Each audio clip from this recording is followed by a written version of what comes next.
Machine impossible movie directed by Christopher, return by Christopher and Eric. ఈ movie ఇక end అన్నారు కాబట్టి అసలు స్టార్ట్ ఎలా అయిందో చూద్దాం. 1996లో ఒక పాపులర్ సిరీస్ అదే mission impossible, created by Bruce Geller. ఈ సిరీస్ని 7 సీజన్స్ రన్ చేశారు 1973 వరకు. ఈ సిరీస్ని బేస్ చేసుకొని ఒక మోడర్న్ స్పై థ్రిల్లర్ ఫార్మేట్లో డిజైన్ చేసి 1996లో ఫస్ట్ మూవీ రిలీజ్ చేశారు. ఈ మిషన్ ఇంపాసిబుల్ ఫ్రాంచైజ్ అప్పుడే స్టార్ట్ అయింది. సో ఇప్పుడు మూవీ ప్లాట్ చూస్తే ప్రతి పార్ట్లో చూసేదే ప్రపంచాన్ని కాపాడడం. డిఫరెన్స్ ఏంటి అంటే అది ఫైనల్ పార్ట్.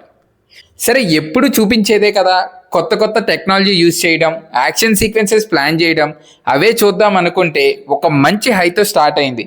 అదే mission impossible signature title track.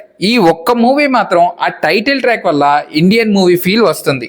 అలా మూవీ ఒక స్మూత్ ఫ్లోలో రన్ అవుతుంటే అక్కడక్కడ పాస్ట్ని చూపిస్తూ ఇంట్రెస్టింగ్గా వెళ్తుంది.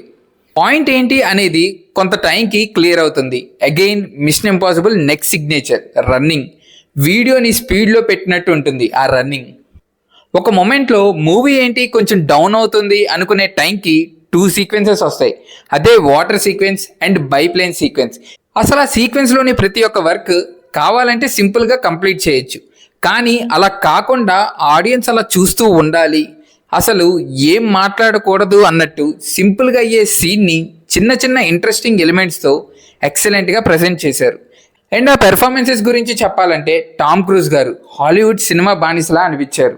ఒక్క మాటలో చెప్పాలంటే ఆ 2 సీక్వెన్సెస్ కోసమైనా సినిమా చూడాలి. ఇది మూవీ గురించి.